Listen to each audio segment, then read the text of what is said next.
大家早晨，歡迎嚟到創業學堂。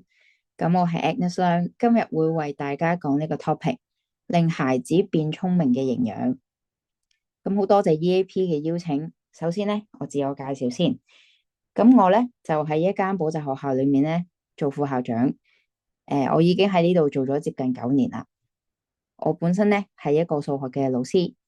咁然後呢，我喺專注我嘅正職之餘呢，其實我公餘嘅時間呢，亦都有進修其他嘅課程。咁我自己呢，就對營養特別感興趣，咁所以呢，我就考咗唔同嘅專業資格。咁疫情期間呢，亦都對自然療法有興趣，咁所以就考咗一啲同自然療法相關嘅資格。咁事不宜遲，同大家講下我今次為咗呢個 topic 所做嘅 research 啊，因為我本身咧其實營養方面咧都幾有心得嘅，但係對於小朋友嗰個腦袋咧就未話認識得好深。咁我為咗呢個 topic 啦，咁我有上網喺度睇咧，就發現原來咧其實有好多外國嘅研究啦，有講關於小朋友腦袋嘅。其中呢個研究咧，就係由哈佛一個大學嘅教授佢嘅團隊發現咧，原來小朋友嘅腦袋咧，因為喺12歲之前咧，其實佢哋會有3次變聰明嘅機會嘅。咁大致上咧，都係同佢大腦內部有一啲叫做神經突觸相關嘅。咁第一次就係0至3歲啦，就會令到佢哋咧，其實比較快去吸收新嘅事物。因為佢哋本身係一張白紙，乜嘢都唔識嘅，咁就係透過去重複並且記住身邊嘅人，尤其是係父母嘅行為，然後去學習。咁其實咧，最主要咧就係研究喺佢哋嘅0至3歲嘅期間咧，如果嗰個神經突觸嘅數量咧越大咧，其實會令到佢智力表現咧就更加優秀嘅。咁然後第二次咧就係5到7歲，5到7歲嘅時候咧。佢一啲經常使用嘅神經突觸咧就會倍增，咁所以咧，父母咧可以用好多唔同嘅方法去刺激同埋培養小朋友嘅能力啦，令到佢哋咧某一啲比較有用嘅神經突觸咧更加發達啦，然後咧就可以提升智力。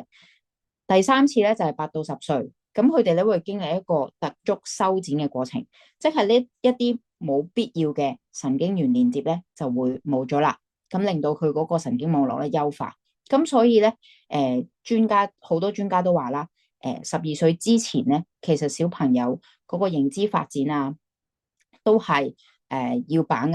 咁實際點樣做咧？嗰個行為上面咧，我今日咧就唔會講太多，因為始終今日主要都係講營養。咁如果大家有興趣了解多啲咧，其實前2日咧，都有另一位夥伴 Mandy Pan 啦，咁佢係我一個非常之好嘅朋友啦，咁佢都有分享咧，小朋友同埋家長咧之間嘅互動，點樣可以幫助小朋友咧，係嗰個腦部發展得更好嘅，咁所以詳細大家可以揾嗰條片嚟睇啦。咁今日咧主要就係想講咧，其實好多研究都發現12歲之前，嗰個腦神經係非常多事情會發生啦。咁我哋喺呢個兒童嘅努力開展嗰度咧，可以做一啲工作嘅。咁但係最主要咧，要取決於咧，其實佢哋食嘅食物咧，營養係唔係充足嘅。咁今日咧，我就會主要係 focus 喺呢一方面。咁首先咧，呢度你見到咧有一個好多即係一堆食物啦。咁其實咧，我會逐個解釋點解我會擺佢哋喺度嘅。咁首先咧，最緊要咧，我就想講咗呢4樣嘢先。呢一組嘅食物，其實就包括有魚啦、雞蛋、雞胸肉啦、牛肉啦、乳酪啦。呢啲咧，其實我都係想主要係講佢哋當中嘅蛋白質對小朋友有咩好處咧？點樣可以幫助佢哋嘅大腦去發育咧？咁因為咧，原來蛋白質咧係我哋叫做宏量營養素之一啦。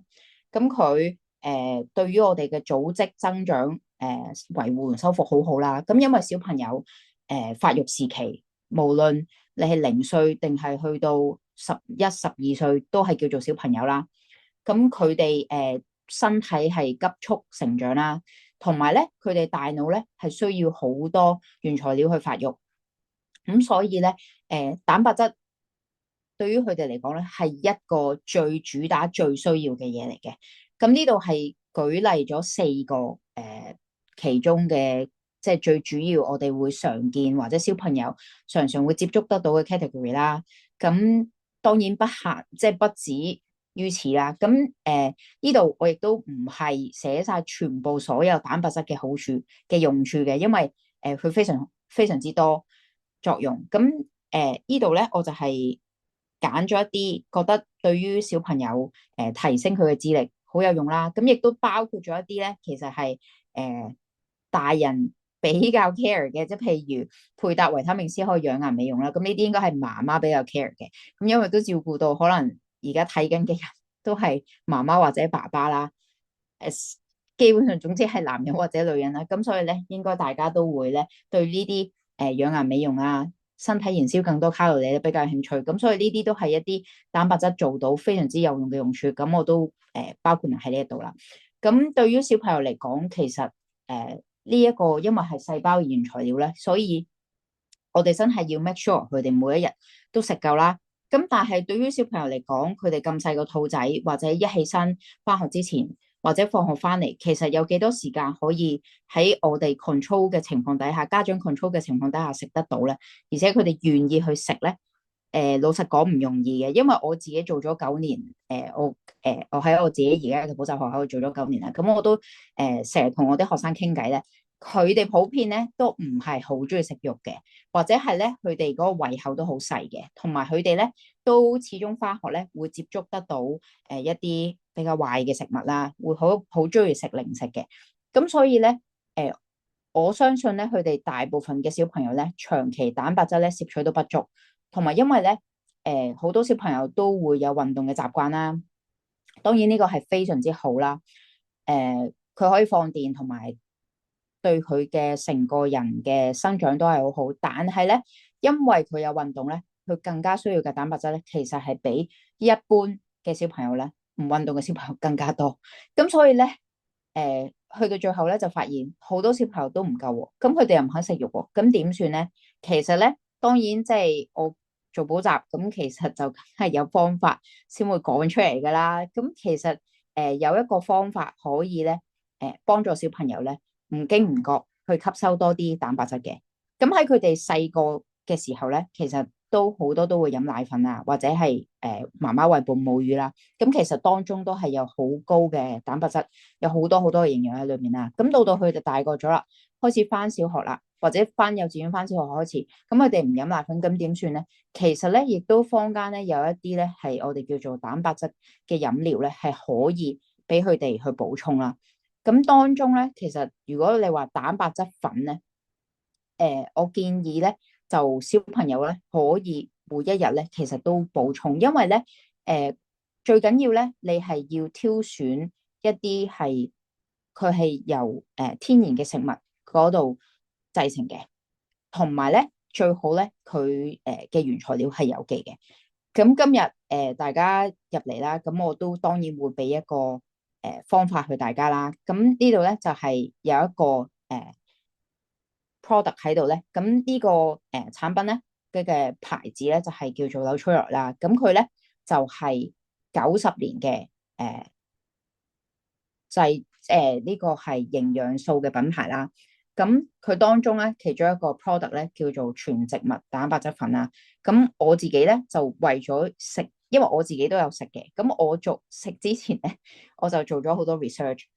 因為喺我學習營養嘅初期啦，我就知道咗咧，如果食物佢係有機咧，其實係對我哋身體咧最好嘅，因為佢係最天然同埋最冇污染，亦都係俾我哋身體完全可以利用得到，因為係你個身體本身天然情況，即係自然嘅情況底下咧，你係可以用得到嘅。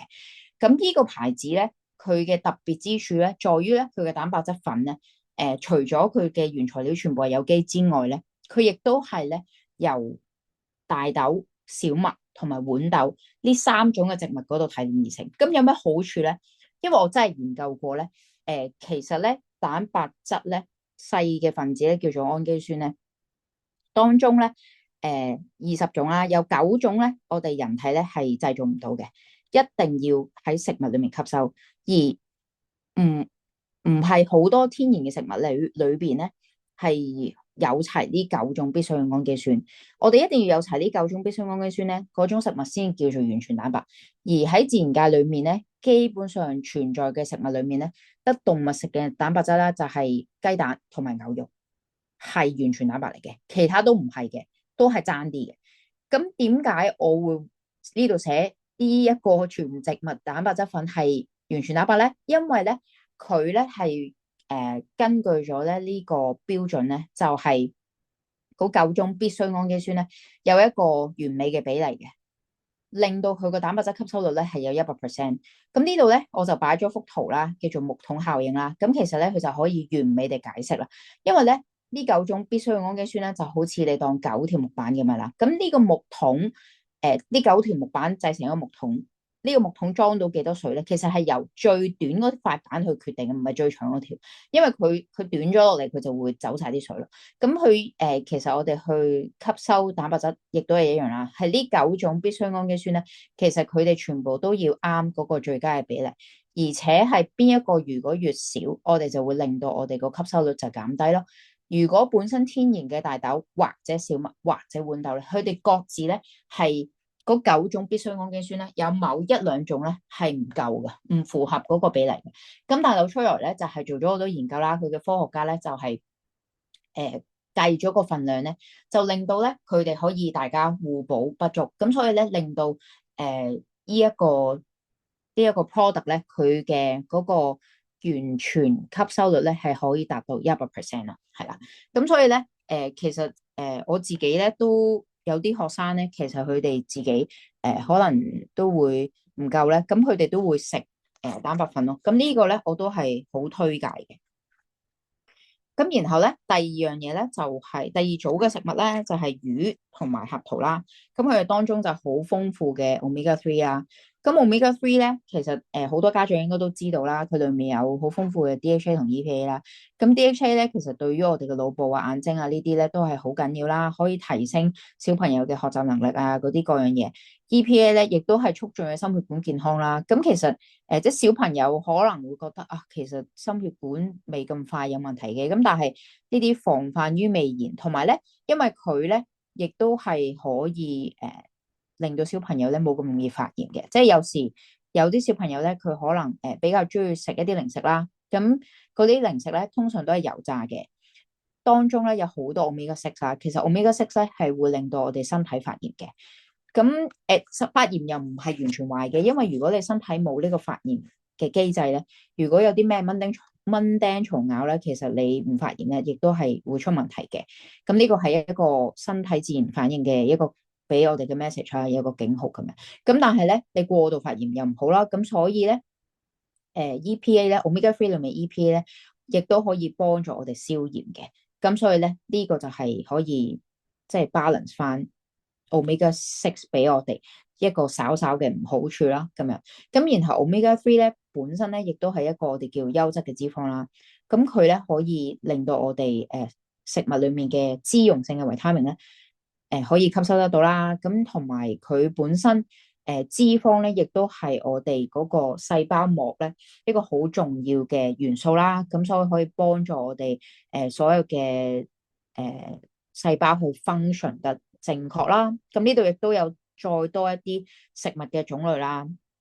咁如果小朋友天生唔係好中意食魚，或者咧冇咁多機會食到啲堅果啊或者合桃啊，咁又可以點咧？咁亦都可以咧用魚油去補充啦。咁呢個魚油咧，佢叫做3倍強效啦。點解咧？係因為咧而家咧有一個新嘅技術啦，叫做 SEDDS 啊。咁佢咧係一個可以將一啲其實佢本身係攞嚟喺藥物方面嘅，係一個新嘅研究嚟嘅。咁佢就係叫做自乳化藥物傳遞系統，係啦，英文嘅簡稱就係 SEDDS 啊。咁佢咧其實呢度就有幅圖啦，就係有個實驗，佢就係本身因為魚油同水咧係水同油係溝唔到嘅，咁就模擬我哋嘅血液啦，其實或者係胃液啦，其實本身都好難混合，同埋我哋吸收得到啦。咁佢因為用呢個技術，佢乳化咗啦，將一個魚油變細粒，咁就會令到佢咧容易啲吸收。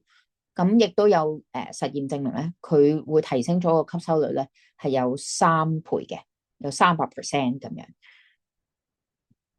咁咧，跟住下一個咧，想介紹咧就係雞蛋裡面嘅蛋黃。有好多小朋友咧都同我講咧，佢唔中意食雞蛋黃嘅。咁因為可能屋企人好少啲蛋煎到可能嗰啲咩窿邊蛋啊，個蛋黃生嘅俾小朋友食啦，因為都怕有菌啦。咁可能有時如果我哋會食到蛋黃嘅機會咧，就係烚蛋。咁但係咧，有時如果你烚蛋咧 overcook 咗咧，佢變成灰灰綠綠咁樣咧，其實咧個蛋黃唔好食。個蛋白亦都會太實，亦都會有少少嘅臭味，咁裏面嘅營養咧，亦都已經流失咗。咁所以咧，種種嘅原因咧，我好多學生都同我講咧，佢係唔中意食蛋黃嘅。但係咧，我就成日都上堂表演食蛋黃，因為我自己都會烚定啲蛋帶翻工，有時肚餓嘅時候會食咧。咁我會俾佢哋睇咧，其實我嗰啲蛋黃係好好食嘅，而且佢裏面咧有好豐富嘅卵磷脂咯。咁卵磷脂係有咩好處咧？其實佢本身同魚油一樣啦，都係優質嘅脂肪啦，咁可以即係幫助我哋大腦嘅發育啦。咁當中咧亦都有一個成分叫做膽鹼啦。咁膽鹼咧其實係構成我哋一種叫做神經傳導物質嘅重要成分啦。咁所以咧佢係可以促進我哋小朋友腦部發育啊，保護神經系統啊。咁所以咧我哋今日最主要係想令到佢哋聰明啊嘛。咁魚油同埋卵磷脂咧，其實佢哋都係可以咧，令到個腦咧裏面嘅發育係更加好，就變咗咧喺佢要用嘅時候咧，其實就會 function 得到咧，咁自自然然咧，就可以將我哋所有學習嘅嘢咧，可以記得到啦，同埋提升到嗰個記憶力。咁當然亦都仲有再多其他大人更加關心嘅好處啦。咁然後如果小朋友唔食蛋黃，咁點算咧？亦都係有解決嘅辦法啦。咁我哋呢個就係叫做卵磷脂粉啦，佢係粉狀嘅。咁咧我自己食咧就係會將佢咧同個蛋白粉一齊食嘅，因為蛋白粉都係粉，咁啊溝水，跟住呢個咧又係一齊溝水，咁佢甜甜地嘅，因為呢個 product 佢本身加咗少少蜂蜜，咁令到佢好味啲。咁亦都呢度有一個叫做六大嘅重點啦。咁因為會建議你其實卵磷脂咧係揀翻粉劑啦，然後佢係非基因改造啦。咁呢一個咧係萃取自大豆嘅卵磷脂，因為主要蛋黃裏面有嘅，大豆裏面都有嘅。咁同埋佢亦都加咗維他命 E 啦，咁令到再多一個 function 就係抗氧化，可以保護細胞唔受攻擊，同埋保持嗰個細胞膜嘅完整性。好啦，跟住下一樣嘢咧就係 yogurt。咁 yogurt 咧，頭先都有提啦，有蛋白質啦。咁其實另外一樣嘢咧，大家都知道咧，就係有活性嘅乳酸菌啦。咁活性嘅乳酸菌其實好多人都知啦，佢咧係幫我哋調腸嘅。但係實際點幫咧，就係要解構下我哋嘅腸胃啦。腸胃裏邊咧有3隻菌嘅，咁就係壞菌、好菌同埋中性菌。我哋身體咧其實有好多細菌啊嘛，咁95%咧都係喺腸胃道嗰度啦。其實咧壞菌同好菌咧本身唔係好多嘅啫。好菌係點樣出現嘅咧？就係通常小朋友出世嘅時候咧，咁媽媽咧身體裏面有一啲原生嘅好菌嘅記憶生菌嘅，咁佢咧就會 pass on 俾佢嘅 BB，咁然後咧嗰啲就係我哋叫做原住民。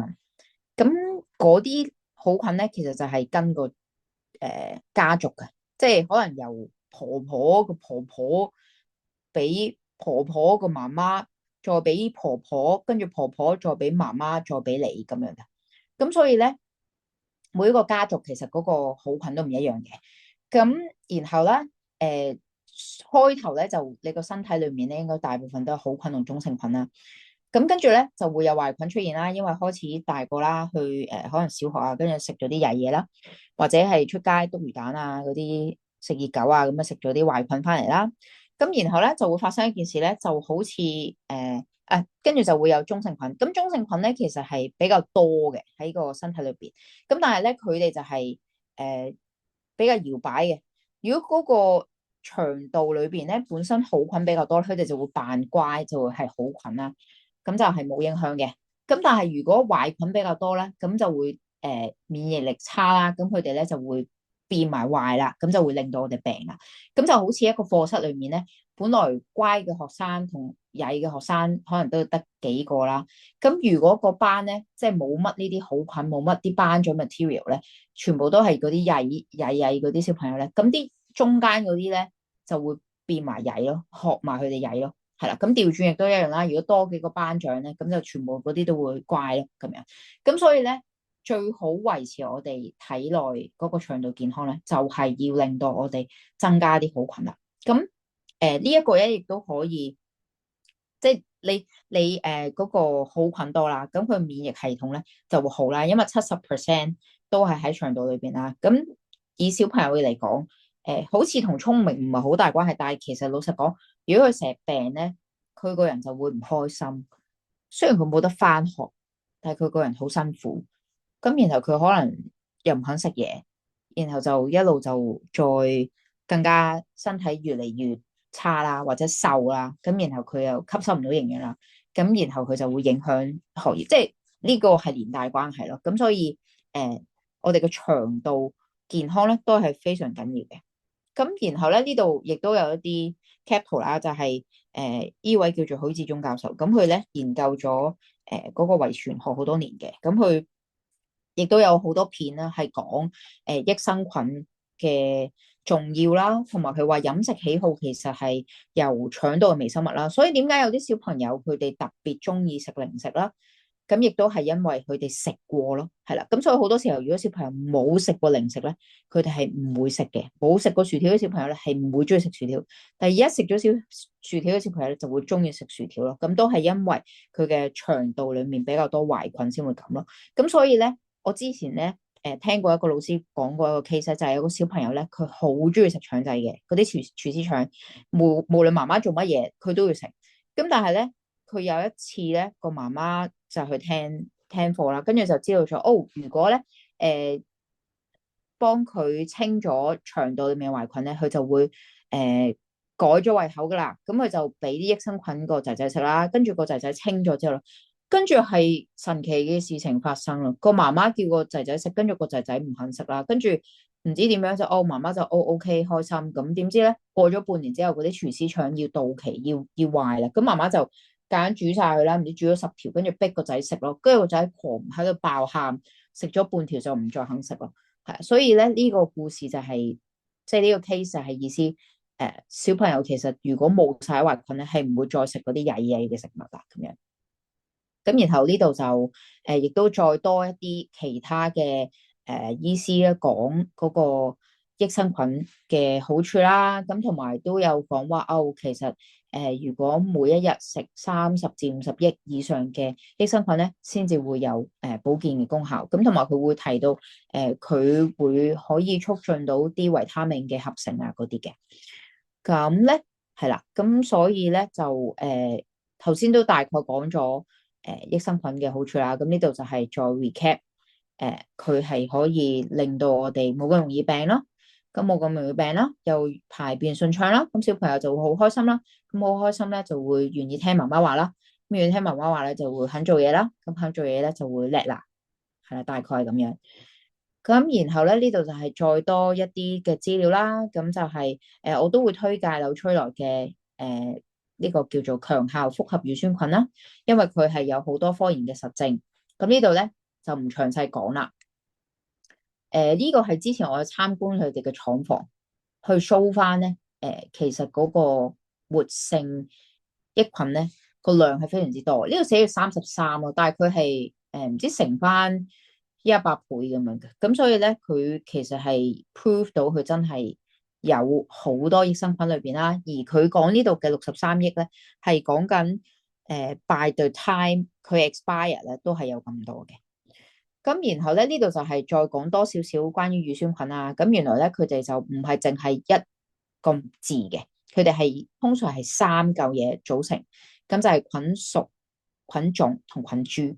咁我哋其實係要認個菌株，因為個菌株咧係最重要嘅部分，同埋咧佢係嗰啲研究通常都係攞個菌株嚟研究啦。咁而且每一個 brand 咧，嗰個菌株咧只可以係俾同一個 brand 用嘅，係啦。佢物種同埋即係嗰個菌屬同埋菌種咧可以好似，但係個菌株咧就係決定佢成個嘢咯。咁我個比喻咧就係好似佢個姓咁樣咯。菌屬就係一個大嘅姓，佢姓吳咁樣啦。跟住菌種咧就係佢個中間個字啦，咁都可以好容易撞到啦。咁但係佢加埋個菌株咧，咁就係獨一無二啦。咁譬如呢一隻菌咧，我就叫佢做吳廣德咁樣啦。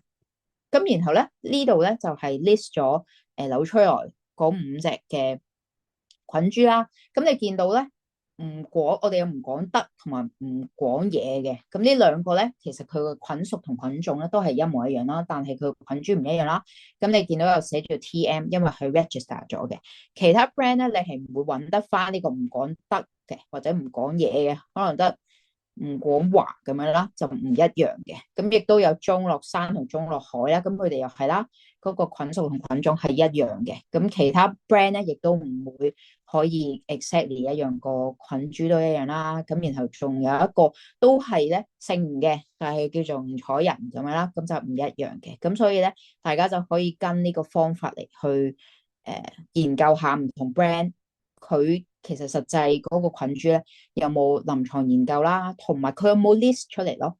咁同埋都建議翻咧，食益生菌咧要揀咧係最多3至5種嘅啫。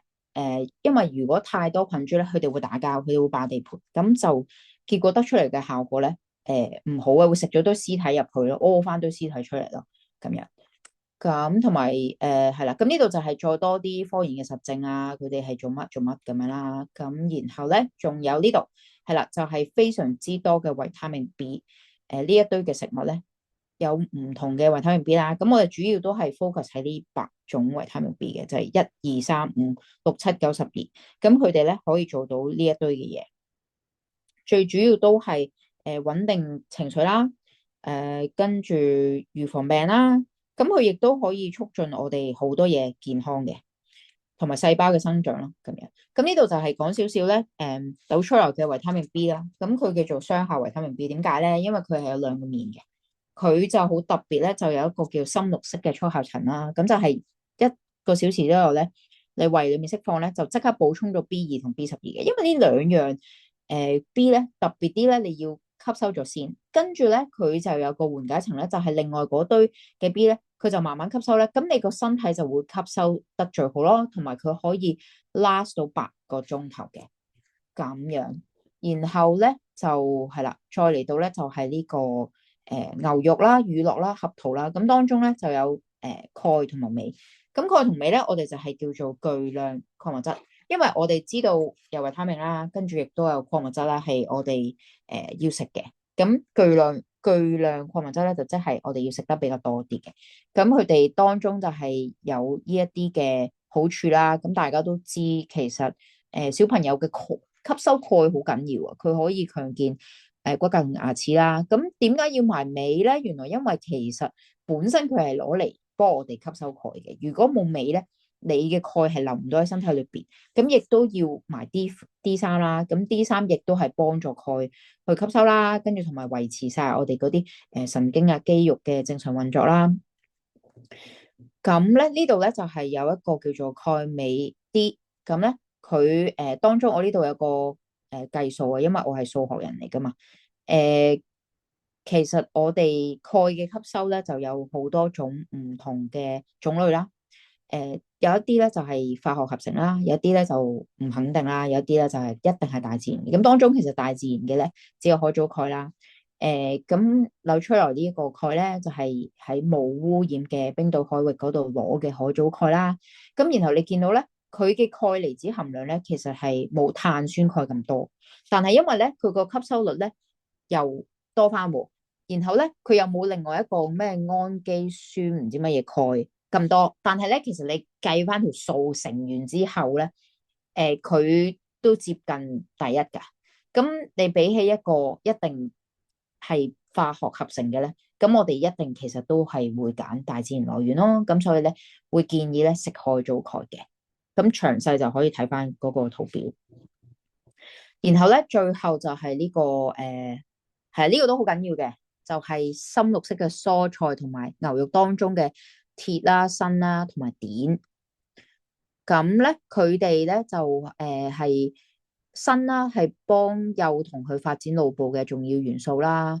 咁因為其實本身貝殼類嘅海產咧都比較多鋅嘅，但係小朋友就唔適宜食咁多咯。咁同埋佢哋未必中意食，咁所以咧就會建議係都喺菜同牛肉嗰度吸收啦。咁跟住就係嗰個碘啦。咁碘咧都係對於小朋友嘅大腦發育好緊要啦。係啦，鐵都係啦。咁我哋叫做微量，嗰啲叫微量礦物質係啦。跟住最後就想講埋呢個植化素。咁所以我冇擺啲食物，因為佢哋非常多，所以我就用呢個圖啦。咁呢度你見到白色就係骨骼健康啦，咁小朋友好需要啦。跟住橙色就係視力健康啦，因為我哋聰明啊，個明其實就係明目啊，即係佢個眼要 sharp 咁樣，佢先至可以睇得清楚嘛。然後紅色就係心臟健康啦，咁個心臟健康就可以 support 到佢做好多嘅運動啊，同埋即係呢個係免疫系統嘅健康都係關紅色事啦。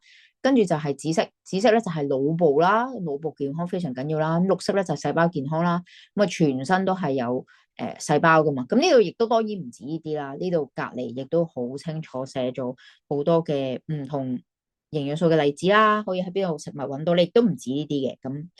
咁點解要講呢個植化素咧？咁因為植物營養素咧，其實係一個都興咗好耐，但係好少人知道嘅營養素嚟嘅。咁其實本來大家都知道維他命、礦物質啦，咁但係原來植物裏面嘅豐富營養咧，其實好少俾人哋留意到啦。咁所以其實好多國家都會叫你食三份蔬果、三份蔬菜、兩份水果。咁其實就係因為要植物營養素，同埋通常要唔同顏色嘛。其實就係因為想要個植物營養素咯。咁呢度就係歸納咗啦。我哋前面提到嘅維他命 B 啦，維他命 D3啦，跟住礦物質啦，嗰啲鎂啊、鋅啊、鈣啊、碘啊，跟住啱啱提到嘅一堆嘅植化素啦。咁其實呢一啲咧，全部都係而家發現好多人需要去維持組織細胞健康嘅嘢啦。咁我哋最主要頭先咧就講咗好多唔同嘅 product 嚟自呢個 brand 紐崔萊啦。咁其實因為佢嘅創辦人卡洛雲邦咧係喺90年前1934年咧已經研究咗咧係用植物做原材料去整一啲嘅 supplement 啦。咁當中有一個好耐嘅 product 叫做 Double X，咁就佢係